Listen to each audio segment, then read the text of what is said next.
The situation that we are in is systematic, and it started long way back. We inherited a corrupt institution since after independence. And the people who have been elected to govern in subsequent government after independence have not done much to reorganize the corruption system of this country. So money has been misappropriated, resources have been misused. Before, people were not feeling the pain of economic strain because the population was not the way it is now. We didn't have the information that we have now. We didn't have young people who are more skilled than now. We send at least 50,000 graduates every year, and few of them get jobs. And also because of COVID-19 and the war in Ukraine and all these effects, people and also the domestic debts as well as international debts. So the strain became too much during this regime. But this regime, when they got into power, instead of championing for good governance, economic development, opening up the space so that people can get jobs, they continued with the worst misappropriation of funds ever. And now the people are more informed. Some of the people who are giving real-time information as Gen Zs and bringing these issues to the fold and making people feel a lot of pain are people who are working in those offices. A lot of young people are working as junior employees in these offices, and they see the massive misappropriation and misuse of funds to an extent that is annoying. The president came and announced that he found the coffers empty. There was nothing. But then the question we are asking, after that, the KRA did a very good job in collecting money, and he borrowed money. And there are some resources that now we are realizing came in as donor support. How was this money used? So the public started now seeing that, we've voted in a young guy, we voted in a new government, which was talking on behalf of the people, bottom-up, hustlers, downtrodden people, how we can uplift them. He had an economic agenda. Then immediately he started behaving the same way, misappropriating funds, public servants showing opulent life and throwing monies around, and the public is facing a serious economic strain. The cost of living is so high. And then now he comes up with an unpopular financial bill that is even taxing people the most. So this is how we got into where we are. And it is good that the young people could not contain it anymore. As millennials and ages above Gen Zs, we were complaining in the house. We are straining in the house. And it happens that we are the fathers and guardians of these young people. We are complaining, and these young people would feel even the strain that their parents are going through. So it reached a point people said enough is enough. And naturally they went to the street, and we can now see positive change.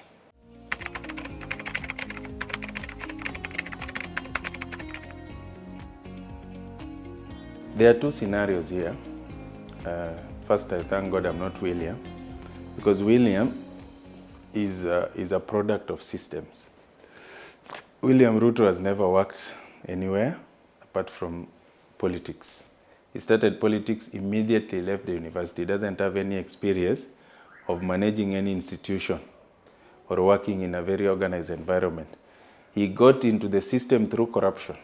The first time people heard of serious money laundering system was Youth of Kanu 92, when the president went to the treasury and took out 500 notes. Money is not money until it is bought by commercial banks. So if you take money from the treasury to the commercial environment, you destroy the economy, because since this is the head of state, the commercial systems have to try and balance this, and that devastated our economy, something that was felt for many years. But these monies were given to William Ruto and Silas Jirongo, and they were using it. This is the beginning of bribes, of paying bribes, giving people money to vote for you. He was a victim firsthand, and he was still a young man from the university. So what the system inherited was a system of corruption, where if you have money, you use your money to get to another level. For him to bring the change we want now is very difficult, because then he became a member of parliament in the same system. He became a deputy president. During their reign of government was the worst corruption reign ever documented in the history of Kenya. During Moi time, the biggest corruption case we had was Goldenberg scandal. But during Ruto and Uhuru time, the country was losing 2 billion every day. And the corruption money that was documented was going up to 5 trillion. So this was the craziest stealing ever. And most of the scandals that came out, he had a hand in them. His name was mentioned in most of them. So his style of leadership is you accumulate money, you use your money to rise. So when you start telling him to read from another script, it becomes very difficult. But if I was him, in the situation where we are now, he has to listen to the people.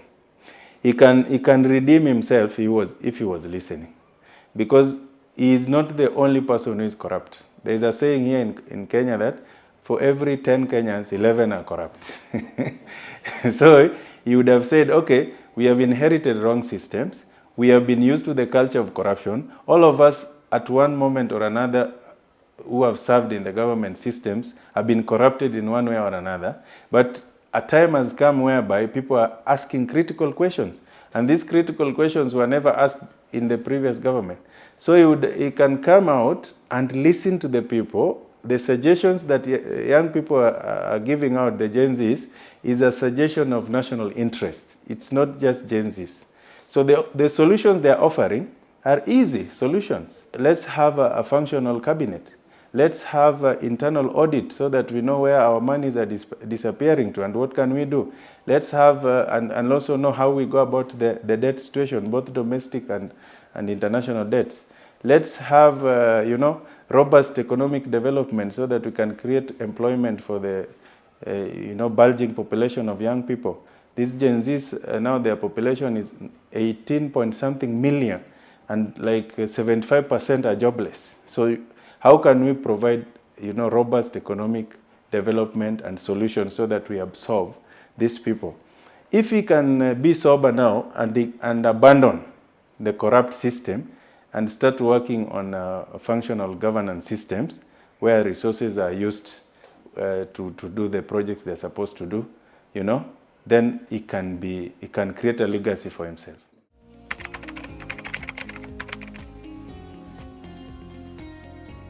No, I don't think he's addressing the issues that were raised by the Gen Zs, because the Gen Zs gave their list of the things they wanted to be done. They wanted a responsive cabinet. They wanted IBC to be reconstituted. They wanted those who corrupt leaders, the money to be followed up and those people brought to book. So they gave a list of what they wanted. They wanted the office of first ladies to be abandoned, all these things. Some of these government policies, like instituting the office of the first ladies, are unconstitutional. So when you abandon them, it doesn't create much impact. The most important thing that he needed to do for functional government was to reconstitute the government. This was a big point. And it started very well by dismissing the entire cabinet. But then when he brought back the same people, or the caliber, they're the same, or the caliber of the same people, then we feel that he didn't understand what people wanted. Again, he came out strongly and he said, I'm going to do multi-sectoral talks and come up with solutions to the problems you provided. He would have allowed people of high qualification, at least new faces, people of integrity. We've had people in this government, like this guy, what was his name, Demo, the guy of IT. Those are guys with reputation. If you can bring such kind of people to government, then we would have seen new faces, people who have experts, people who have good track record, they don't have corruption cases. This would have been a step away forward that would have given hope to the population. But the way he started is like, he listened to the Gen Zs, and he's even mentioned it. He said these people are formless, leaderless, so he's decided just to do his own things. And this is not good. We don't know what the reaction of the Gen Zs is going to be. Maybe we can still continue to see, negative reactions from the Gen Zs. So for me, I would have listened to the people. I would have acted in the interest of the people, of the matters they have raised, and that I would have also bring on board the experts to give us a way forward on how we can go about the situation where we are in, especially in terms of repaying our debts, in terms of putting money in areas where we can turn the economy around. When you want to develop an economy, you look for areas where you put little resources with huge returns. Like, for example, in our agribusiness. Agribusiness, we are losing because we are exporting raw materials. We are supposed to export processed materials. We are supposed to process our raw materials in this country. That one will create a lot of processing raw material from agribusiness and mining sector, and then we industrialize. When we industrialize, we create a lot of jobs for our people. And when people have money, they don't feel paying tax, because tax is a cardinal rule. You have to pay tax for a country to run. Another thing is transparency in handling our resources. We need to have digitized financial systems which are transparent and available for public scrutiny, so that people can see how the money is collected and how the money is spent. After it's done with the national problems, we need to go to the county systems and see how we can have county economic specializations, so that every country dwells on where they have strength. This way we can start creating, robust economic development. But I doubt if the likes of Ruto, and now they are talking about a government of national unity. If you look at past records, they are used to politics more than economic development. What they understand is politics. So I think another generation should come in and take over leadership and champion for economic development and prosperity for this country.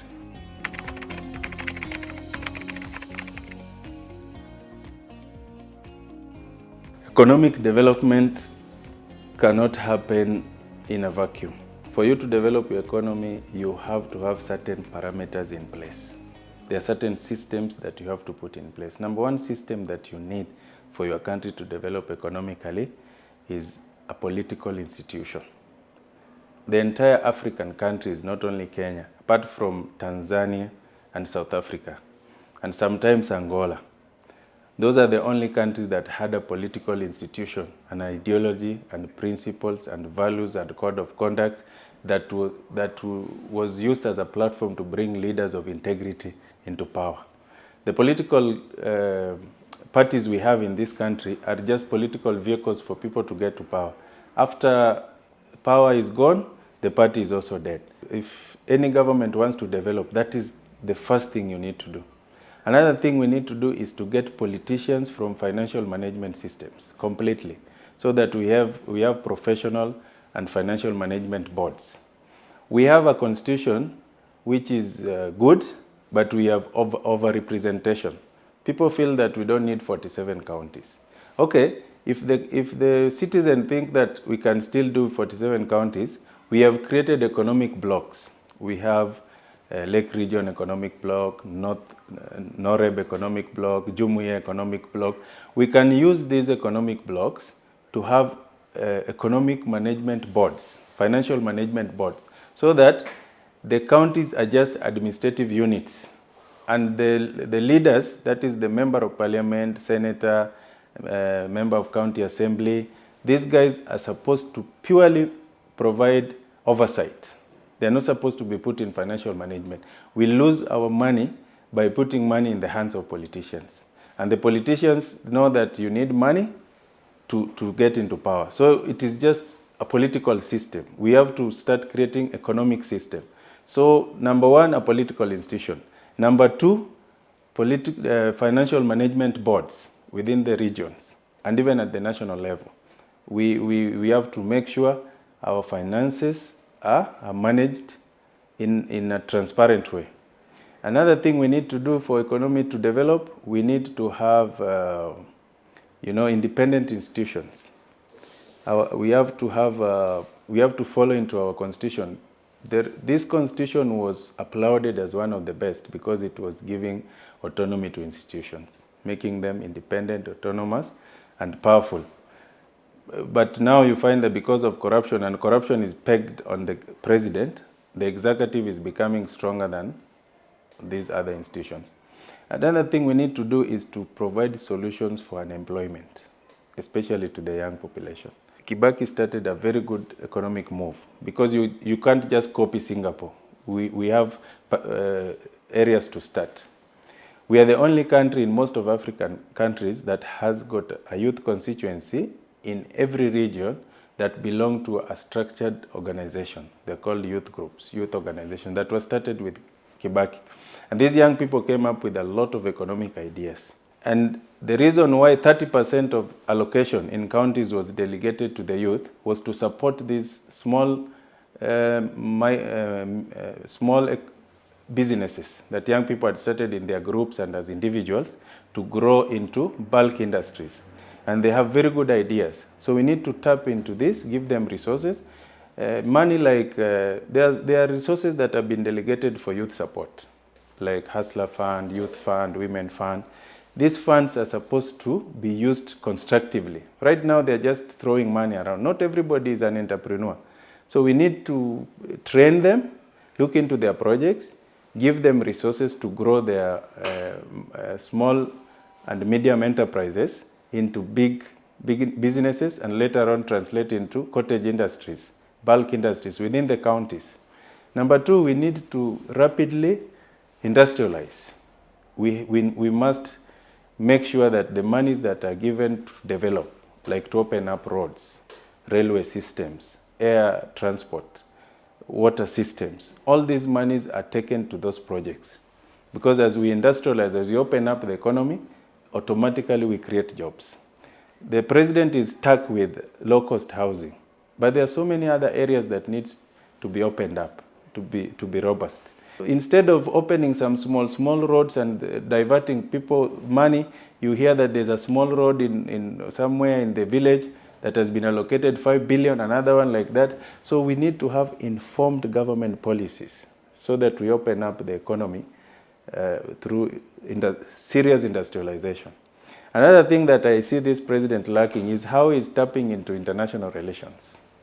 He is lying to the people that is negotiating for some things with some government, but negotiations for development are not done in boardrooms.